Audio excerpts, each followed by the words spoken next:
Telugu cinema చరిత్రలో దర్శకేంద్రుడు రాఘవేంద్రరావుది ఒక ప్రత్యేక అధ్యాయం. 50 ఏళ్ల తన సినీ జీవితంలో అగ్ర హీరోలందరితో పనిచేసిన ఆయన వారందరికీ అద్భుతమైన హిట్స్ ఇచ్చారు. తెలుగు సినిమాకు చక్కనైన నగిషీలు చెక్కి ఒక సరికొత్త రూపాన్ని తెచ్చిన శిల్పి ఆయన. కమర్షియల్ సినిమాకు మంచి నిదర్శనం చెప్పిన దర్శకుడు రాఘవేంద్రరావు. వినోదాత్మక కథాంశాలతో ఆయన చిత్రాలు రూపుదిద్దుకున్నాయి. మనిషికి వినోదాన్ని అందించడానికే సినిమా పుట్టిందనే అభిప్రాయంతో ఏకీభవించే దర్శకుల్లో రాఘవేంద్రరావు ముందు ఉంటారు. దర్శకత్వానికి ఆయన పరిమితం కాకుండా సొంతంగా కొన్ని చిత్రాలు నిర్మించారు. హీరో కృష్ణతో ప్రారంభించి చిరంజీవి, బాలకృష్ణ, నాగార్జున, వెంకటేశ్వర్లతో సొంత చిత్రాలు తీశారు. కానీ అవేమీ విజయవంతం కాలేదు.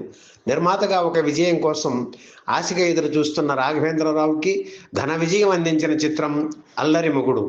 మోహన్ బాబు హీరోగా నటించిన ఈ చిత్రంలో మీనా, రమ్యకృష్ణ హీరోయిన్లు. హీరోయిన్ అయ్యాక మీనా రాఘవేంద్రరావు దర్శకత్వంలో నటించిన తొలి సినిమా అల్లరి మొగుడు.